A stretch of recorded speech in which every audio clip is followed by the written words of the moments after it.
Hello there. Hey, Susan, how are you? Hi. Good morning. Good I morning. was I was just checking with Corinne because I thought I had the wrong link, and I was telling her how excited I am to talk to you today. Good. So every time if I am in the Zoom room before the Yeah, guest, I don't get yeah. notified that they're there ever. Oh, So I wondered. usually Okay. just stay out and then hop in after the fact. I don't know Oh, why it cool. does that. Don't know, some tech glitch, one of many. So this is my wife, Kayla. I wanted her Hi, to Kayla. Hi, join in on the Susan. fun. So How you've you been, doing? I'm doing well, thank you. How are you? Good. So nice to meet you. I'm Too. fantastic. Thank you. you've been introed and we're ready to jump right into some questions if you are. Let's rock. I have so much to tell you and say. I joke that my epitaph is going to be, she had a lot to say. That's not a bad I've thing. been really excited to be on the show with you. I mean, just a whole show about testosterone is like, hell yeah, Yeah, it's perfect, right? let's go. So tell us what a sexual biohacker is. Sure. Well, biohacking is this idea of optimizing your physical, mental, and even spiritual self. It's not just being average or even great, but beyond great. And then I make an additional distinction too of sexual regenerative therapies and treatments. And a lot of times people are like, yeah, I want to be a biohacker. And I'm like, well, are you even great yet? Because sometimes you have to bring yourself back from aging, atrophy, injury, a lifetime of a bad lifestyle, things like that, to get to the point where you can even begin to biohack. And biohacking is thought of as primarily health related, but more so entire lifestyle, entire kind of way of being in the world that uses the latest and greatest therapies and concepts to kind of be like your bionic self. It's like really being bionic in some ways. It's doing the things that make you bulletproof, stronger, resilient, at the peak of your game. And sexual biohacking is primarily doing that around not only the physical body, your genitals, primarily, how to optimize your genitals, how to make them, if you're 50, like you were 20, or to do male enhancement or female enhancement, which is a very interesting thing that I've been working on a lot because I have female genitals. But it's also about understanding how your body works, anatomy. It's also understanding lovemaking techniques, orgasm skills, having really good communication with your partners. So it's not just the physical, it's also optimizing all areas of your sexuality. So that's what I think about as sexual biohacking. I like that a lot. And, sometimes for me, when we talk about biohacking in general, some of the peptides and the regimens can get a little bit overwhelming. But when we Yeah. talk about sexual biohacking, I think I would really be into the communication and the techniques aspects of things. And I think that's something that Yeah. that we do fairly well that I would like to get even further into. Yeah. Yeah. That's awesome. So how, Well, go ahead. can I reply to that like a little Absolutely. bit of a pathway? I've got something for you, especially because Kayla's here. One of the things that I did recently around that whole like what kind of communication and what kind of pleasuring skills could we do next? And one of the things that I found being in the sexual being an intimacy expert, teaching people how to transform having sex into making love over the last couple of decades, is that people like techniques, but what they really want are really fun ideas of things to do together in the bedroom or even with themselves in a solo pleasuring way. And I put together something called the Sex Life Bucket List. It's at sexlifebucketlist.com. It's free. It's a free download. And it's a PDF that comes with 48 ideas for what I like to call erotic play dates. Because I don't know where you guys are in your arc toward more pleasure together, but you can figure it out by doing it together. And it comes with a 40-minute video. It's kind of your first erotic play date where you take 2 copies of the PDF, you download it. I don't keep any of your data. You download it and you watch the video together. maybe lying in bed, or snuggled up in bed together. And I walk you through all 48 ideas and you mark them A, B, or C. A is, I definitely want to do this. It's going on my bucket list. B is, I wouldn't do it, but if Kayla wanted to do it, if Brandon wanted to do it, I would do it with them. Yeah. C is, it's not for me right now, because never say never. We mature sexually as we mature in our lives. And then you get your A lists, and then you have fun things to work on that are targeted toward the stuff you two most want to learn and do together, the things that sound most exciting to you right now. And I think that moves people away from this notion of we're going to have sex, or other experts who say, let's schedule a sex date, and it's like, I don't know, that sounds like a lot of work for a lot of women, which leads into a conversation about the difference between being testosterone dominant and estrogen dominant as it relates to sexuality. And there's some really interesting things I'd love to tell you about that. But what it does is it starts to create fun. You learn things together. You begin as beginners. You create new relationship energy. You learn new skills. It connects and deepens your intimacy together. And it facilitates more conversation, which frankly, a lot of people don't talk enough together in the bedroom. And it's one of the sexiest things you can do. Yeah. How long has that been available? The downloadable? Not very long. It's one of my latest creations. It might be my latest creation. I've got 3 more books I'm working on right now, but I recently published that PDF as a download. So we did something similar 3 years ago or so. Yeah. And I've kind of kept track of it, a little bit. Oh, and great. we're running through that list pretty quickly. So yeah, we'll have to check out this one. And I'm curious, and you might have some insight, which comes first, if either the desire to have that communication and to do something like fill out a form like that, or like, I guess what I'm asking is, if somebody has that desire, does that kind of already put them in a different category, like the sexual chemistry, the want to grow there? Or for sure. Does doing that catapult them into that category? Well, they have to want to do it. And a lot of times people get stuck because they're like, well, I want to do it, but I can't talk my partner into doing it.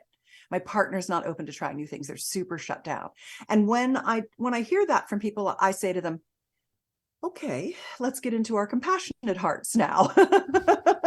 And understand that lack of interest is generally just fear and lack of knowledge. And so for a lot of people, even things like, I'm afraid to share my fantasies and my desires with my partner because they're just like so triggered by anything I want to talk about. And when I explain that it's just that they're afraid, that they won't know what to do, that they've been taught something is wrong. I mean, our culture is rampant with shame and repression and trauma. And so often we're paired with partners who've had that happen to them. And partners are the people who often repair that for us through their kind and loving hearts. And some people need to go to therapy to move through things. But for other people, they're cured, if you will. They're helped so much by their partner's love and patience at opening them to how beautiful sexual pleasure can be. And so I say, don't give up on that. Just slow down and really hear what it is that's worrying your partner or scaring them, because that's really what it almost always is fear. Yeah, that makes sense. Can you build or improve sexual chemistry, or is that something that you just have from the beginning? Oh yeah, sexual chemistry gets built over time. I mean, there's certainly that initial attraction, and that is a wonderful thing. And there's certainly the other end of the spectrum where a person is potentially just like genetically so different, maybe from like a warring tribe a couple thousand years ago, that they're like, they smell bad to you, that you just are not attracted to their body type or how hairy or not hairy they are or whatever it might be. So there's definitely something around visual and physical attraction, but you can take 2 people that are like, well, he's attractive, I like him, but man, over time, I have just gotten so turned on by him and so into him, and our bodies fit together so well. And I love the way he growls when we're making love or whatever it is. I like to make stuff up, Yeah. or when she's bent over, I just love the way her back looks, or, she just, it's so sweet the way she cuddles me, and that generates more connection and more chemistry. So chemistry can definitely grow over the years. Okay. Do you remember when you told me that my penis was just perfect for you? Ooh, that's so sweet. He didn't get it. He thought it was a line, and I was like, no, it's got to be, there's a shape and there's a size, and it just there is. works perfectly. See, guys take that to mean that it's not big, right? So if it's either, oh my gosh, it's too big, and that means you've got a big penis, or it's perfect, and that means you have a small penis. We don't really hear anything in between that. I know men don't hear enough about how beautiful their penises are to us, how much we enjoy touching them, feeling them get erect, how beautiful and soft they feel in the skin of them, just the joy of holding them or putting them in our mouths or having them inside us. I mean, I really feel like there's so much more we need to be doing with cock appreciation and cock worship. And I really like to teach women that. In one of my books, it's dirty talk. And I don't really like the word dirty talk, but that's what everybody calls it. And it's how to talk dirty without feeling weird. It's free. It's at dirtytalkbook.com. And I really think that the verbal piece of sex is so, so important. And one of the things that people think is that it has to be dirty, but it doesn't. It can be worship, adoration, noticing, observation, appreciation, letting your partner know what's feeling good, biofeedback, moaning. All of these things are so important, and they are learned skills. So you have to kind of be vulnerable. But intimacy, one of the things about intimacy is that it's vulnerable. That's what makes it intimate. When you take that minute to ask for what you really want, and then you wait for your partner's response, and you're just like in that, I put it out there. How are they going to receive it? What's their response going to be? Man, that can be like super risky. Yeah. But then when they come back and they're like, that's so sexy, I would love to do that with you. And you're like, oh, I'm going to get the thing I want. It's like so exciting when that happens. And so you do have to take risks. If you don't freaking go for it in every part of your life, what are you doing? Yeah. Right. And that brings me back to testosterone one more time, which is testosterone is the molecule of go for it, And so when we don't have enough testosterone, we're not running at full testosterone level. We're not going for it. We're diminished, and we're not getting the life we want, which is why I am like the champion of testosterone. Yep. And one of the biggest benefits that I see from me being on TRT are those things. When you say just go for it, I feel like most guys are going to hear, shoot your shot to a stranger in the grocery store, in the gym, and that may or may not be what a woman's looking for. But the way that I view it and execute it are those intimate things. I'm going to say the thing that I probably wouldn't say without TRT. I'm going to make the moan or the growl. I'm going to bite that place. Like those are the things that you just do it, Yes. And they're well received. Yes. It's emboldening. Yeah. So leading a large group of guys like the TRT community, I see all the time guys complaining now that they're on TRT, their partners are not up to par sexually. The libido's not there. The guy's through the roof. The woman is not so interested.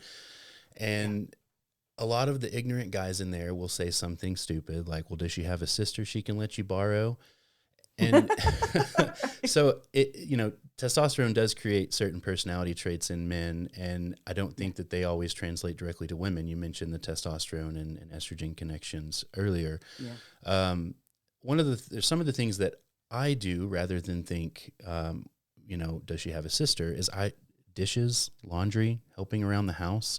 Those being a helpful life partner really, tend to get you going. That's true. And I wish I saw more of that. So how does that kind of tie into the testosterone and estrogen and the communication there? Like, what can guys be doing better to communicate and to essentially get more sex, I guess? Yeah, right. Exactly. How do you get more sex? So, here I'm going to walk you through just a couple of pieces because they all are the foundations of understanding how to get your, and I'm just going to go with, because this is how you framed it, and I think this is the most common, is how to get your wife or girlfriend to want you for sex. Yeah. More sex. How can you get her to say yes to you asking her? How could you get her to initiate? And so here's my advice. And by the way, one of the very first, I've written and published 44 books and programs on how to transform having sex into making love, passionate lovemaking techniques, orgasm skills, communication skills. And one of the earliest works that I did was a book called, a program called Revive Her Drive. It's at reviveherdrive.com. And there's some free things there that can get you started if you're, just putting a toe in the water. But essentially, because so I'm going to talk about it as a man and a woman, but I'll let you know that I work with a lot of gay men as well. And there is in the gay community, of course, as well, very much a more feminine styled persona and a more masculine styled persona, and they're often together because the polarities do attract. So it doesn't really matter what your gender expression is. Let's just go with penis owners and vulva owners together, and that because that is the XX and XY chromosome. And so XX being women, XY being men. And that means XX has a vulva, XY has a penis, at least for now. So I've gotten the politically correct stuff out of the way and made sure that people don't feel left out in my conversation. But I'm just going to talk about dudes and their ladies right now. And not the dudes who look like ladies, but that's fine too. I'm good. Rainbow sparkles all around. I'll toast to that. So men being testosterone dominant, you guys are horny fuckers. Can I say fuckers on the show? Yeah, you sure can. Awesome. So men are horny fuckers. Thank you so much for being horny fuckers. I appreciate you for being a horny fucker. Do not change. There's nothing wrong with you. This is good. It's just how you manage it and get into the world of your woman that is going to make or break the difference to how much you get laid and how fun it is and how happy she is. Because what I know is that you want to give her incredible pleasure. You want to rock her world. You want to blow her mind. You want to leave her a heaping puddle of bliss after you're done with her. I get that. You'd put her pleasure over your pleasure. You just need a crack at it to do it. And that's the hard part. And here's why. Because you are a horny fucker. You wake up every day with an erection if you're healthy. You have nighttime erections all night long if you're healthy, and I want you to be. I want you to have those. You wake up and you masturbate every day. And unfortunately, often you have to do that furtively rather than just, like right out in the open. You probably are watching some porn. I don't recommend that. I think you should use fantasy because I think it fucks you up, but you're probably doing it, and I get that too. It's made for you. Why would you not? I like to buy shoes and bottles of Barolo. So, here we go. So you're always like under the surface, right? And maybe not even under the surface. And she is the opposite. She's estrogen dominant. So you are the predator and she is prey in the world of the Homo sapien. And remember that we are if you think about all of the animals on the tree of life, all of the animals in the world, from the bacteria to the dolphins, to the ponies and puppies, to the kitties and the lions, we are on the branch of that tree that is primates. So there we are, bonobos, orangutans, Homo sapiens. That is us. We're a friggin' monkey. And so we have to live in an animal body in a society, and that makes it difficult. And we're supposed to behave, which is really hard for us. And then we're hit with the vagaries of how much sleep we had, how much crap we ate, did we get to the gym, how stressed out are we, etc. So we've got all this stuff going on. So you're the predator, she's the prey. So she's estrogen dominant, which makes her a worrywart. It makes her a multitasker. You can't even listen to me and have me tell you something while you're trying to write a check or do something. Hang on a second, I'm concentrating. You got one thing you can do. And of course I'm exaggerating, but it's in the exaggeration that you get the, hilariousness of how the hell we ended up together. That's not an And then the women are exaggeration. like, I've got 3 million things on my mind. I can't get into my body. I'm totally stressed out. I've done so this is why the honeydews do help, because it takes shit off her plate. But you could do all the honeydews in the world and she still won't have sex with you, because she's just this estrogen dominant person living in her mind. So what she needs is your masculine energy to get her out of her mind and into her body so she can surrender to her pleasure. The problem comes in here. That wasn't even the problem. That was just like, okay, here's what we're dealing with. The problem is that when you think, I want to have sex, I am ready to have sex, I got an erection, let's go. She's got the same amount of erectile tissue in her vulva as you do in your penis. And you know how, is this ever going to be on video or is this only audio? Yeah, we're going to do video. Super. I've got diagrams.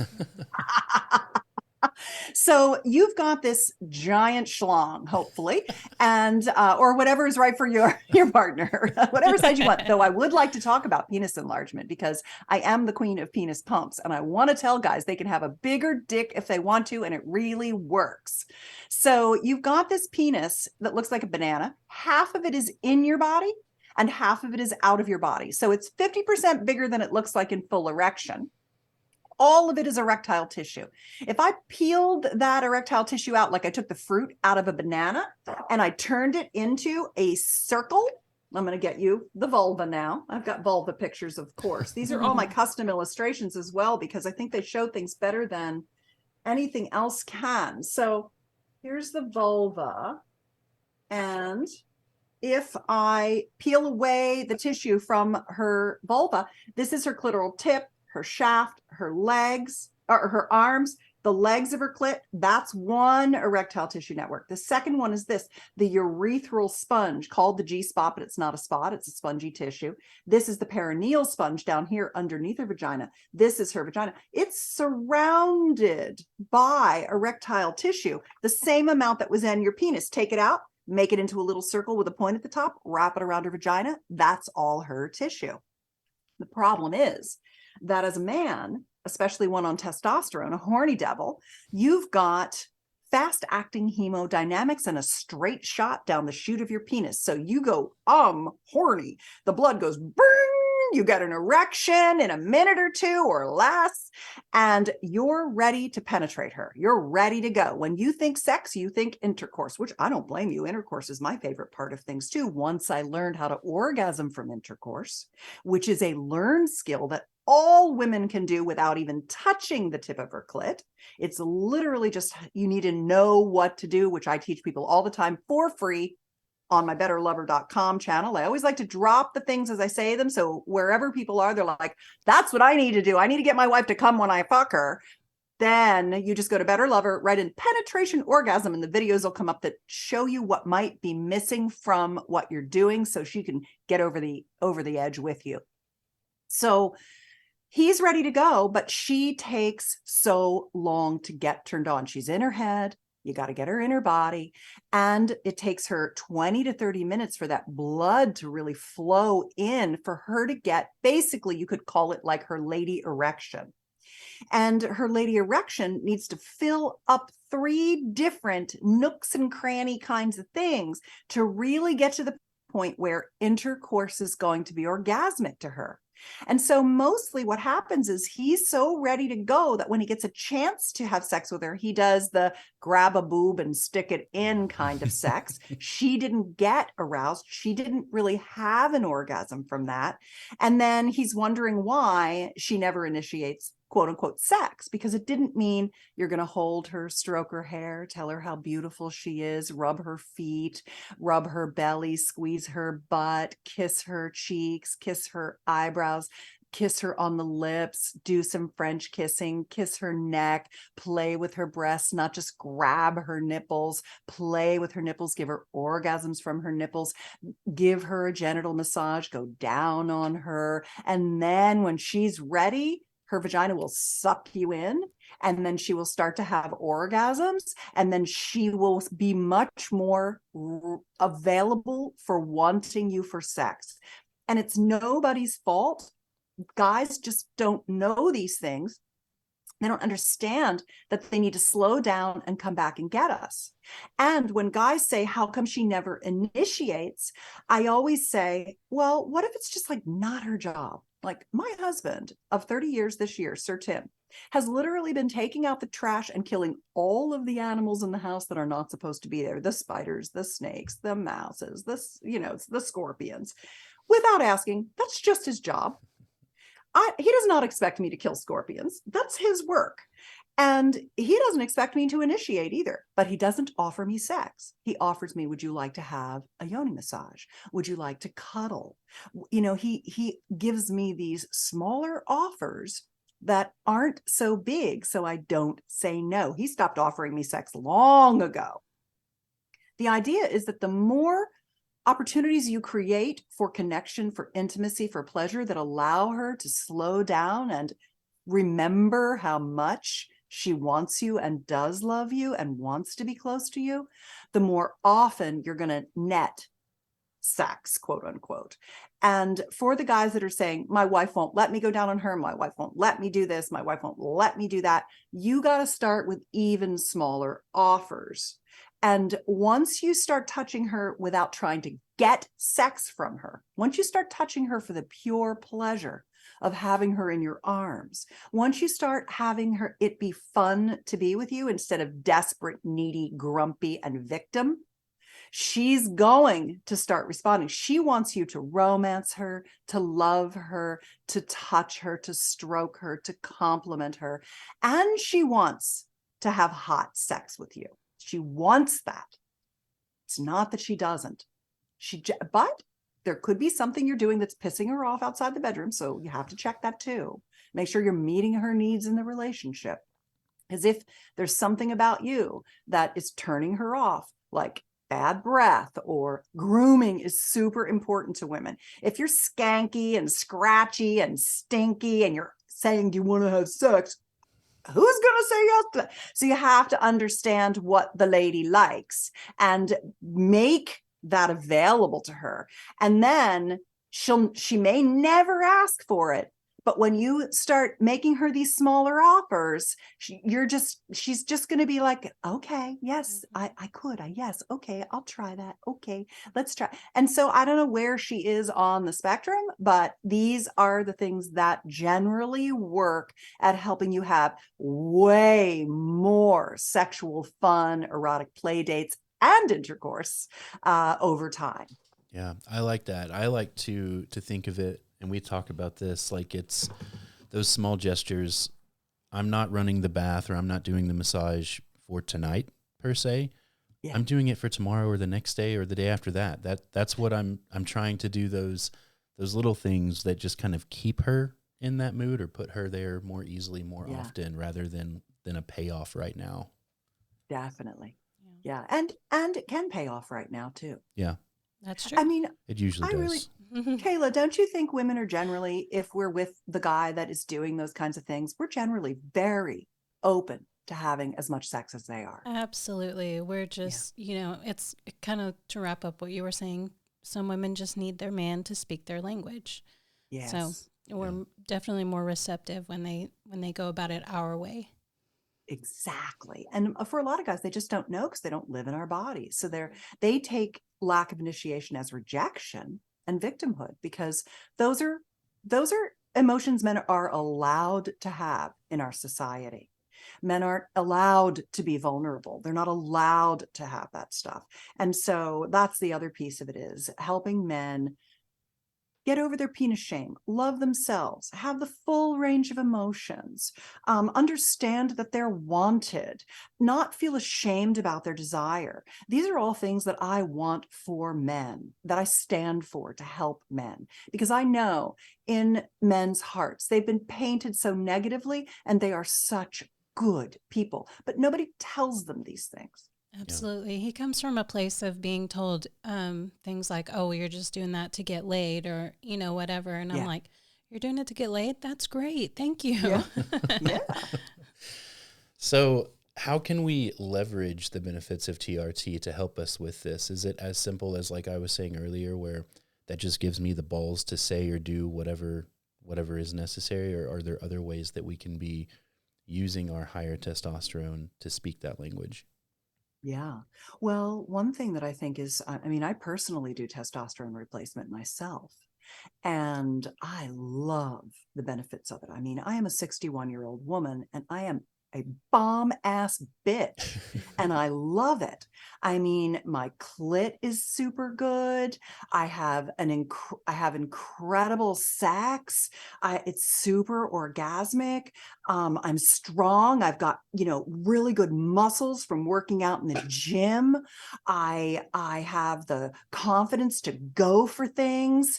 I just feel so good on testosterone that I don't know why more men aren't encouraging their wives and partners to do testosterone replacement, because I'm not interested in being an old granny, nor is any man I know.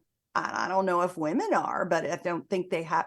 I don't think a lot of women even know they have the choice not to become just to be a little old lady. Yeah. That's the last thing I want to be, as a little old lady. I'm like a Viking warrior woman, that's what I like to be. I'm a marauder. I'm a barbarian. I just friggin' love heavy lifting. I love sex. And I wouldn't be loving all those things if I wasn't doing testosterone replacement. So it is a beautiful gift for both partners.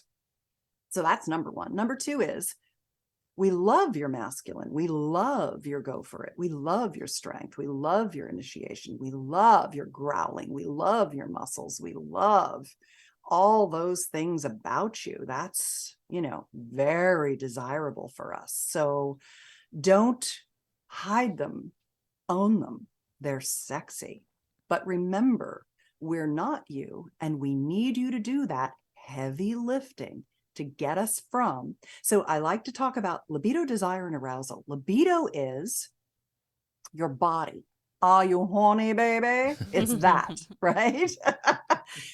Desire is, how do I feel about myself? Body image issues are huge for women, because estrogen is the molecule of judgment and criticism, because it's there to keep us safe. So we look at everything like, is this going to bother us? Are we going to get in trouble about this? We're judgy. That's why women are so judgmental. It's because it actually serves to keep us safe, because we're, again, the prey. So desire, is there something that she's missing in her relationship with you? One of the things that I teach people is how to understand what her relationship values are. Why is she in a relationship with you? And because you're in a relationship with her for totally different reasons that she's in a relationship with you. So you can't use the golden rule, do unto others as you'd have them do unto you. You have to use the platinum rule, treat her the way she needs to be treated to be in relationship with you.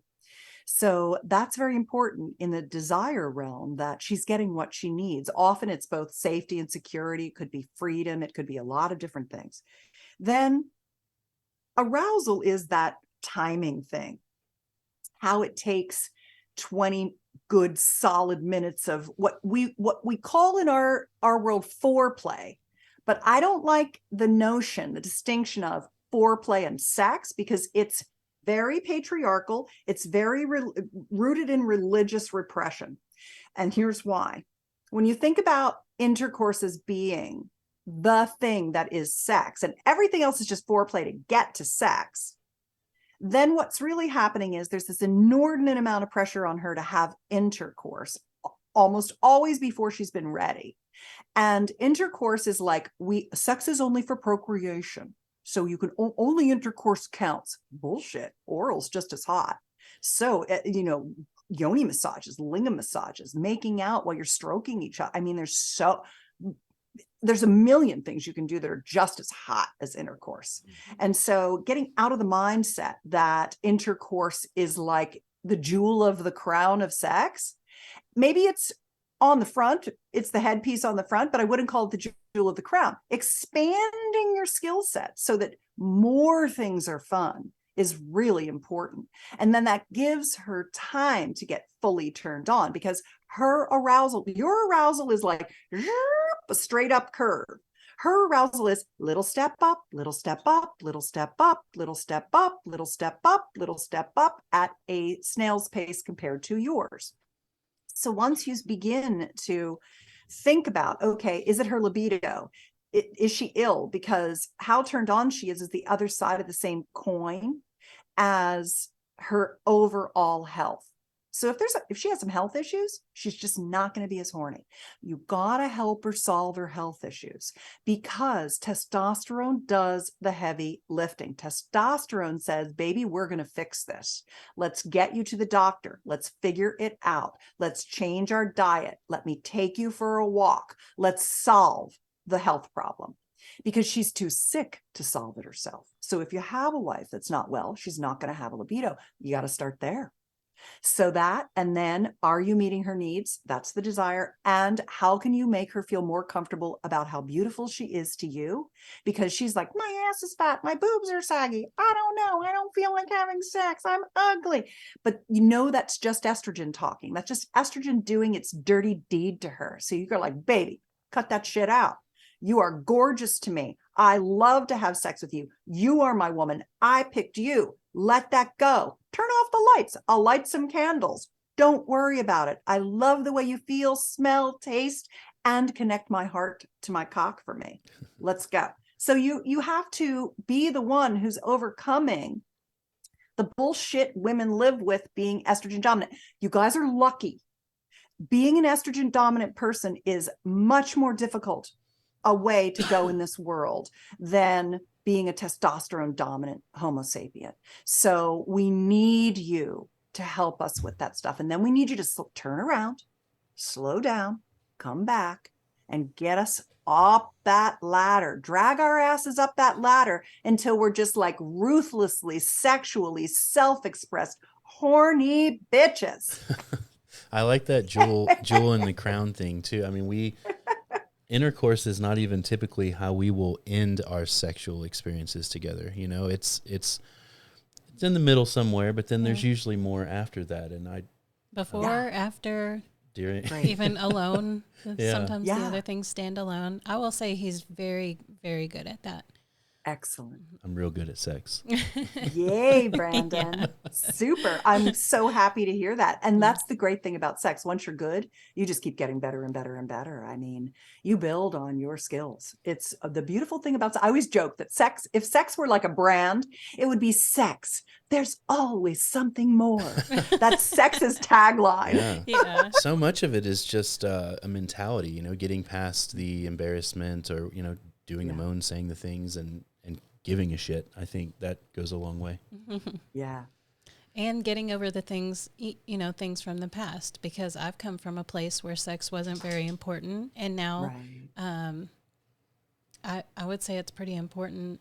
Yeah, definitely. But also, you know, things people have told you, like you said, my ass is fat or whatever. Even, I haven't shaved my legs in a couple of days. Yeah, give me that. Like so he'll say things like, but I like it when your legs are hairy because then it feels like you're more comfortable with me. And so not only will he say it, but he'll give me the reason why it's true. That's and, nice. You know, kind of combat those. If it were up to me, I'd hide all the razors. They'd all be gone. No more of that. Nice. There you go. All right, Susan, anything you want to leave us with? Yeah, I want to talk about penis enlargement. Let's Can I do it. that? Yeah. Great. I'm really, really, really supportive of men and their being fulfilled sexually themselves. And it started out for me in the regenerative area where, you know, a lot of my guys would email me. So one of the things that I've been really lucky about is I don't see clients one-on-one. I'm not a therapist. I'm not a doctor. I'm a sexpert. I just can think about and write and explain and teach people how to turn friction into connection, how to have hot sex, how to get your woman to really let go and surrender to her pleasure with you, and what does she need and things like that. And so I've been lucky that men have been writing to me, and of late, of course, now since the social media, sliding into my DMs and things, and really just asking me things, super vulnerable things that they can't ask anyone else. And so I've just grown such a big heart for men's issues. And it started with basically ED problems, right? And so then I learned, okay, what do you do to reverse erectile dysfunction? What's the biohacking stack that you need to reverse erectile dysfunction, to reverse atrophy from illness, etc. And that's when I became a spokesperson for two companies. One was GAINSWave, and one was the Dr. Joel Kaplan penis pump company. And I went to them because it seemed to me that when I was recommending these things to guys, take a nitric oxide booster made of citrulline, which is why I launched my own supplement company to make a clean, organic product for people, men and women, all bodies, to replace nitric oxide loss. Because a lot of people think, oh, it's my hormones. And yeah, it is, but it's also nitric oxide production, getting them off the antibacterial mouthwashes and the proton pump inhibitors, fixing their gut microbiome, doing the things that it takes to get function back. But then I realized that vacuum erection devices are really, really good, not just in combination with GAINSWave treatments and testosterone and nitric oxide and reversing atrophy, but they're really good for penis enlargement. And I have to admit, I don't like guys to feel bad. This is just my personal thing. And not all women are like me, but I'm a bit of a size queen. That's because I'm an almost 6 foot tall woman I have a giant vagina. And I need a fairly large penis. I'm not a petite, I'm not a spinner. I'm the opposite. I'm like Spider Woman in your bed. And I really liked the idea of male enhancement. And the Dr. Kaplan company taught me about this Whopper system, which is the 2-cylinder system. I have it. I'm going to show it to you. So it comes with a large cylinder that your penis and your scrotum go into, your testicles go into, that pulls on this suspensory ligament and tugs it to give you drop, more length, both flaccid and erect, but really it's about erect size. Flaccid size is so all over the map. It doesn't really, a lot of guys get hung up on how small they are flaccid. And I'm like, just let that go. Nobody's even thinking about that. That's just like something you took on. So just like every time it comes in your mind, just let it go. We're looking at erect length here, erect length and girth. And for most women, men want longer penises, but they also want thicker penises. And that's the smaller tube. And the smaller tube it can be small. They go big, big, big. There's a whole range of sizes. You get one that fits right, that you can grow into. And when you grow out of it from making your penis bigger, you just get the next size. So it's a nice system. And this improves the thickness around the girth of your penis. So it's both a length and girth system, the Whopper. And then they added on these red light sleeves now at my request. They're literally building products that I request for them because I'm a biohacker. So now there's red light therapy. You can wrap this around the pump for more recovery. It's just like building muscle, where you're drawing blood in through the vacuum. You're increasing the blood carrying capacity of the penis. You're growing more capillaries to carry more blood to get a larger, firmer erection. You're stretching out the skin. You're stretching out the tunica albuginea. It's expanding. Cells are replicating. You're growing the penile tissue. You're growing more nerves. You're increasing the blood supply. You're growing everything by bringing all that healing blood into your penis. And the red light actually helps with recovery, because like building a bicep, you do the build by breaking down the tissue a little through expanding it with blood. And then you need the recovery days for the tissue to grow and make the bicep bigger or the penis bigger. So red light is really good. And then they recently also added, let me turn off my red light here. They also recently added a penile extender. This is kind of a super comfortable extender for men that want to accelerate length even faster. You wear this now. This is an erect penis, but you wear it in your pants like this, and it doesn't even show, and you're flaccid. And you do it before you pump for a half an hour, and that gets you faster lengthening gains. So guys, within 3 months of pretty regular pumping, 2 to 3 times a week with recovery days in between, they can see significant differences looking in the mirror or looking down at themselves. Within 10 months to a year, they can get 20 to 25% more overall penile volume. Wow. And the sky's the limit. I mean, I just had a guy who was 10 inches long, 7.5 inches thick, say, do you think I'm a candidate for pumping? I'm like, dude, 20% of you could have a 12-inch penis. I mean, I don't know if you want that. And he's like, no, I think I just want more girth. And I was like, I think that's a wise idea. Even for a size queen, I'm like, 10's a good, you're good, dude. But girth, why not? Why not get even thicker? And they have cylinders to accommodate. So they're used to very large men. I mean, once they're, if a guy's large, he wants to get even larger. Like it's just a game for some guys. They love it. And what I never want guys to do is feel badly about what they have if they're happy with it. But if they want more, why not have it? And what's great about it is that pumping like that, it also improves overall firmness and erectile function. It gets it nice and veiny. It looks really beautiful. It operates at a better level than it's ever operated. And it's like a $200 item. I mean, like, it's, in the grand scheme of things, pretty much any guy can save up his money and afford a penis pump. And it makes men and their partners so happy when the guy feels really good about his penis. So I just like to talk about it in safe places where I know it's going to be appreciated, because I want men to know that if they've tried pumping in the past and they're like, oh, this didn't work, it's probably because they bought a Chinese novelty item from an adult store.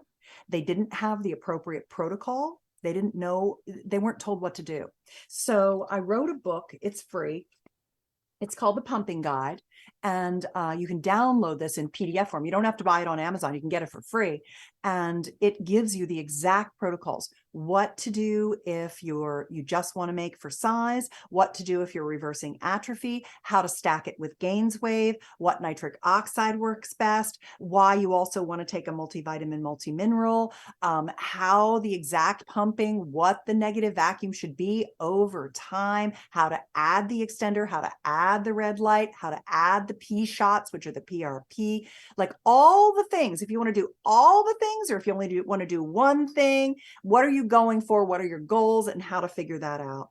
And guys, once they start on a program like that, then they are so happy. So I want to end with one thing about that. And that is that if this raises questions for you, I'm happy to answer them. If they're not answered in the pumping guide, but, don't send me dick pics to my Instagram. I really want to be very, very clear that I do not want your penis pictures in my Instagram, because they will shut me down. And I have worked my ass off to grow my Instagram. Do not mess that up for me.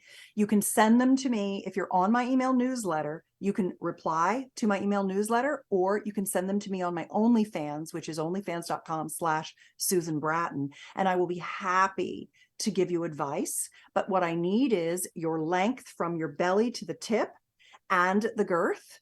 And I need not just a picture of your penis, but a picture of your penis on your body erect is really, you don't have to send me your face, but just so I can see what's going on with proportions, because there are also some guys that have like small heads, or small, like broken shafts, or there's injuries or curves or issues, and guys want to know how to fix those. So there's like head enlargers and all kinds of things. So I can kind of help you give you a strategy for getting the penis that you want using the tools that are available.